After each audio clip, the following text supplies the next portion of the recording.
औज़ुबिल्लाहिमिनश्शैतानिर्रजीम बिस्मिल्लाहिर्रहमानिर्रहीम अस्सलातु वस्सलामु अलैका या सय्यदी या रसूलल्लाह व अला आलिका अस्हाबिका या सय्यदी या हबीबल्लाह। जी स्टूडेंट, आज हमने एक्सरसाइज 5.2 जो है इसका क्वेश्चन नंबर 6 जो है मैं इंशाल्लाह करवाऊँगा। क्वेश्चन नंबर 4 और क्वेश्चन नंबर 6 जो है इसमें एक चीज़ कॉमन है, वो ये है कि क्वेश्चन नंबर 4 के अंदर भी उसने यही पूछा है कि जो फंक्शन है वो किस पॉइंट के ऊपर मिनिमम है। तो जैसे मैं आपको इधर बताऊंगा कि फ़ंक्शन किस पॉइंट पे मिनिमम हो रहा है। चूँकि लास्ट टाइम जो हमारा लेक्चर हुआ है उसमें मैंने आपको ये समझाया कि फ़ंक्शन जो होता है वो किस पॉइंट के ऊपर किस तरह से मैक्सिमाइज़ होता है, ठीक है। उसमें मैंने आपको क्वेश्चन नंबर 1 जो है वो कंप्लीट डायग्राम के साथ सॉल्व करवाया, और क्वेश्चन नंबर 2, 3 और 5 जो है वो मैंने आपके लिए असाइनमेंट दी थी, मैंने कहा था वो आपने करना है। तो क्वेश्चन नंबर 6 जो है मैं कर रहा हूँ, इसके अंदर आपका फंक्शन मिनिमाइज़ वाला क्वेश्चन नंबर 4 भी हो जाएगा और क्वेश्चन नंबर 6 भी आपका कवर हो जाएगा। Find the minimum and maximum value of z is equal to 3x plus y. अच्छा, z की जगह पे आप f of x comma y भी लिख सकते हैं, जैसे कि प्रीवियस क्वेश्चन के अंदर उसने लिखा हुआ है। ये subject to the constants 3x plus 5y is greater than equal to 15, x plus 6y is greater than equal to 9, x भी ग्रेटर दैन इक्वल टू 0 है, y भी greater than equal to 0। It means that कि ये जो आपके पास decision variables हैं ये first quadrant को शो करवा रहे हैं, ठीक है, फिजिबल रीजन को शो करवा रहे हैं। तो इसके बाद हम इसके सोल्यूशन की तरफ चलते हैं। सोल्यूशन स्टूडेंट्स इसका वैसे ही होगा सारा ऑलमोस्ट, ठीक है, जैसे हमने एक मैक्सिमाइज़ फंक्शन के लिए किया था। तो इसमें आपने सबसे पहले काम क्या करना है, आपने इन इनइक्वालिटीज़ को एसोसिएटेड या स्टैंडर्ड फॉर्म में कन्वर्ट करना है। तो इस साइन की जगह पे इक्वालिटी का साइन आ जाता है, इस साइन की जगह पे इक्वालिटी का साइन आ जाता है, ठीक है। तो उसके बाद हमने क्या करना है जी, हमने इक्वेशन 1 के अंदर y को 0 पुट करना है पहले, फिर हमने x को 0 पुट करना है बाद में। तो जब y को हमने 0 पुट किया तो ये 5 मल्टीप्लाई 0 5 आ जाएगा, 0 आ जाएगा, ठीक है। और ये आपके पास 3x इज़ इक्वल टू 15 आ जाएगा। तो 3x इज़ इक्वल टू 15 आ गया, 3 इधर मल्टीप्लाई हो रहा है, दूसरी साइड पे जाके क्या हो जाएगा, डिवाइड हो जाएगा। तो 3 5 ज़ार 15, x का आंसर 5 आ जाएगा। तो अगर इसका पॉइंट बनाएंगे तो a पॉइंट बनेगा 5, क्योंकि पहले x कोऑर्डिनेट होगा बाद में y तो 0 है, हमने y 0 पुट किया और x कोऑर्डिनेट निकला हमारे पास 5।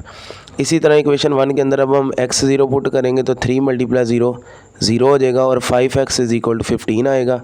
तो 5x इज़ इक्वल टू 15, 5 3 ज़ार 15, y का आंसर 3 आ गया और b पॉइंट बना x 0 है और y आपके पास 3 है। इसी तरह से आप इक्वेशन 2 के ये सॉल्व करेंगे, पहले इसमें y 0 पुट करेंगे तो x इज़ इक्वल टू 9 आ जाएगा। तो ये c पॉइंट बन जाएगा 9,0।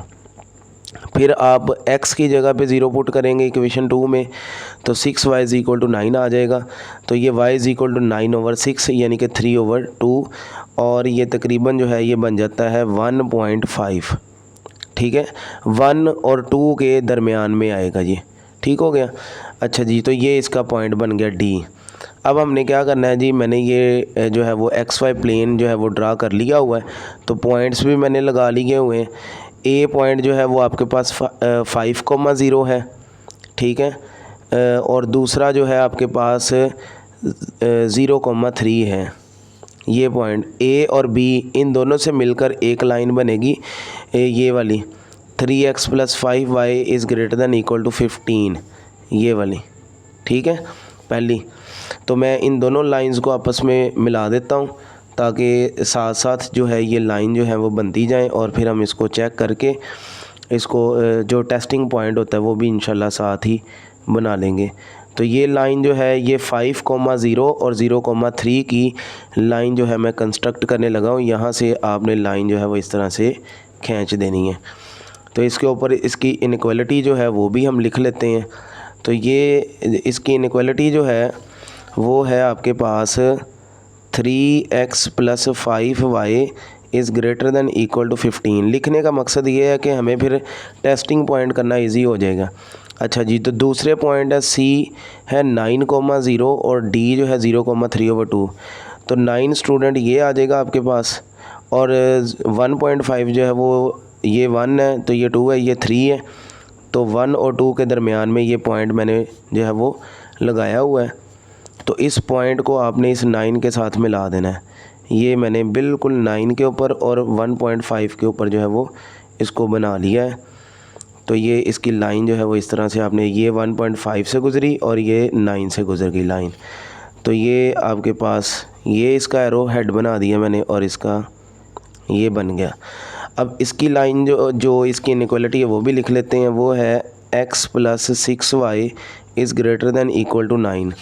तो अब हम देखते हैं जी ये शेड किस तरफ होना है। देखें, अगर मैं इधर x की जगह पर 0 पुट करूं, y की जगह पे 0 पुट करूं, टेस्टिंग पॉइंट में यही होता है कि हम x और y को 0 कर देते हैं। तो 3 × 0 0, 5 × 0 0, 0 + 0 0 आएगा। क्या 0 जो होता है 15 से ग्रेटर होता है? नहीं, 0 जो होता है वो 15 से ग्रेटर नहीं होता। तो ये कंडीशन फॉल होगी। इसका मतलब है कि ये ओरिजिन से दूर जाएगी लाइन।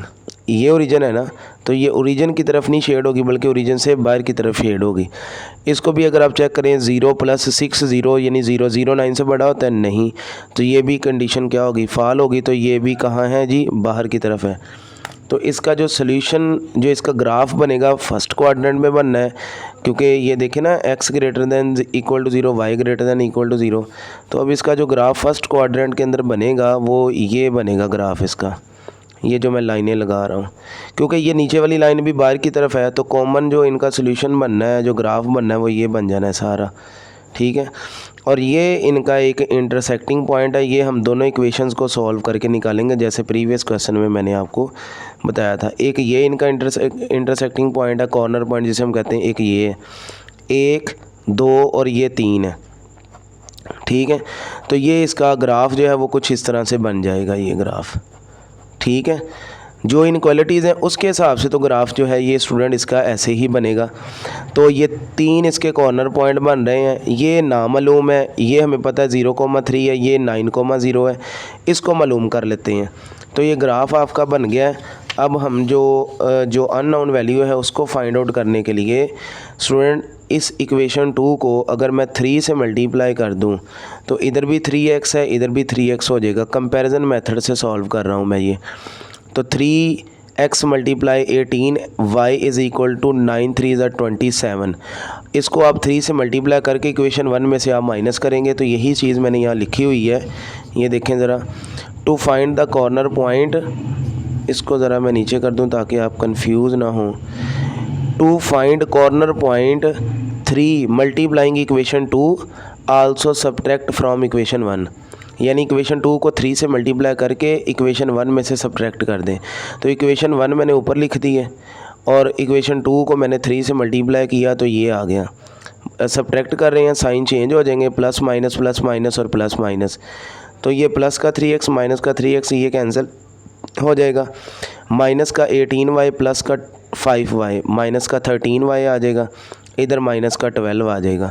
माइनस जो होगा वो माइनस से कैंसिल हो जाएगा, 13 इधर आके डिवाइड हो जाएगा। तो ये y का आंसर निकल आया, y कोऑर्डिनेट निकल आया।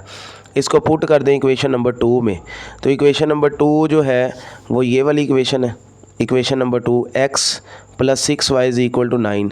तो आपने इस y की जगह पर जो है वो 12/13 पुट कर देना। 12/13, 12 6 are 72/13। 72/13 प्लस का है, तो इधर आके माइनस हो जाएगा। तो इसका आपने जब एलसीएम लिया तो ये 13 × 9 117 आ गया, -72 एलसीएम इसका 13 आ गया। ठीक है। तो 117 में से 72 माइनस किया, 45/13 आ गया। तो ये x कोऑर्डिनेट आ गया, जिसको एब्सीसा भी कहते हैं। तो ये y कोऑर्डिनेट, ये x कोऑर्डिनेट, इन दोनों को तरतीब से लिखेंगे तो ये 45/13 पहले x कोऑर्डिनेट आएगा, बाद में ये y कोऑर्डिनेट आएगा। ठीक है। तो ये आगे जी कॉर्नर पॉइंट्स इसके। ठीक है। ये देखें ना, 3 थे ना कॉर्नर पॉइंट। ये देखें ज़रा इधर ग्राफ में, एक ये वाला कॉर्नर पॉइंट था। ठीक है। एक ये वाला इंटरसेक्टिंग पॉइंट कॉर्नर पॉइंट, और एक ये वाला। ये 3 थे। तो ये 2 तो हमें पता थे, तो ये निकालने के लिए हमने दोनों लाइनों को सॉल्व कर लिया। तो ये पॉइंट्स आ गए। अब हमने ये चेक करना है कि इन तीनों कॉर्नर पॉइंट में से ये फंक्शन जो है वो किस पॉइंट के ऊपर मैक्सिमम है और किस पॉइंट के ऊपर मिनिमम है, ये वाला जो फंक्शन है। तो मैंने जैसे कि आपको बताया था कि आप z की जगह पर f(x, y) भी लिख सकते हैं, ये दोनों एक ही चीज़ है, यानी फंक्शन को रिप्रेजेंट कर रहे हैं। तो f(x, y) मैंने यहाँ लिख लिया 3x + y, ये फंक्शन गिवन है हमें। तो पहले मैं 0,3 को चेक कर रहा हूँ, 3 × 0 + y की जगह पे 3 × 0 0 0 + 3, तो ये 3 आ गया, एक आंसर 3 आ गया। फिर हमने 9,0 चेक किया, x की जगह पे 9 आएगा, y की जगह पे 0, 9 3 = 27 आ गया, ठीक है, क्योंकि ये 9 3 = 27 + 0 27 ही आ जाएगा। उसके बाद है जी 45/13, 12/13, तो ये मैंने वैल्यूज़ जो है वो लिखी हैं, इनको पुट किया, x की जगह पे 45/13, y की जगह पे 12/13। 45 × 3 135 आएगा, प्लस इसमें 12 कर देंगे, 13 इसका एलसीएम आ जाएगा, ये टोटल 147 हो गया, ओवर 13 है, डिवाइड करेंगे तो 11.30 आया। अब स्टूडेंट ये देखें कि सबसे छोटी वैल्यू जो है वो ये आ रही है 0,3 पॉइंट के ऊपर इस फंक्शन में, और सबसे बड़ी वैल्यू जो है वो 27 आ रही है इस फंक्शन में 9,0 से। तो स्टूडेंट अब देखें, उसने दो चीज़ें आपसे पूछी थी। उसने ये पूछा था कि ये जो फंक्शन है, ये वाला जो फंक्शन है, ये किस पॉइंट के ऊपर मिनिमम है और किस पॉइंट के ऊपर मैक्सिमाइज़ है। तो अब ये देखें, हमने ये दोनों वैल्यूज़ निकाल ली हुई हैं, तो हमें यहाँ से वाज़िया तौर पे नज़र आ रहा है कि 0,3 के ऊपर फंक्शन मिनिमम है और 9,0 के ऊपर फंक्शन मैक्सिमम है, ठीक है, क्योंकि बड़ी वैल्यू जो होगी वो मैक्सिमाइज़ को शो करवाएगी, छोटी वैल्यू जो होगी वो मिनिमाइज़ को शो करवाएगी। इसी तरह क्वेश्चन नंबर 4 के अंदर भी आपने जब इस तरह से चेक करना है सारे पॉइंट्स, तो जो सबसे छोटा आंसर होगा उस पॉइंट के ऊपर वो फंक्शन मिनिमाइज़ होगा। तो हम यहाँ पे लिखेंगे कि फंक्शन इज़ fn, मैंने शॉर्ट लिखा है, फंक्शन इज़ मिनिमम, ठीक है, मिनिमम एट पॉइंट 0,3 और function is maximum at point 9,0। बस कि ये जो आपका फंक्शन है ना, ये 0,3 के ऊपर मिनिमाइज़ है या मिनिमम है और 9,0 के ऊपर ये मैक्सिमाइज़ है, क्योंकि ये सबसे छोटी वैल्यू है, ये जो 3 पॉइंट हमने चेक किए हैं, और 27 सबसे बड़ी वैल्यू है, ये इन दोनों के दरमियान में आ रही है। तो हमने सबसे छोटी वैल्यू और बड़ी वैल्यू का पॉइंट देखना है। तो 0,3 के ऊपर ये फंक्शन मिनिमाइज़ है, 9,0 के ऊपर ये फंक्शन मैक्सिमाइज़ है। तो ये आपकी एक्सरसाइज जो है वो 5.2 एक्सरसाइज अल्हम्दुलिल्लाह कंप्लीट हो गई है। तो क्वेश्चन नंबर जो 4 है ये आपने ख़ुद सॉल्व करना है, ठीक है। इसी तरह से पॉइंट चेक करें, जो सबसे छोटा आंसर होगा उस पॉइंट को आपने कह देना है जी कि इस पॉइंट के ऊपर ये फंक्शन जो है वो मिनिमम है।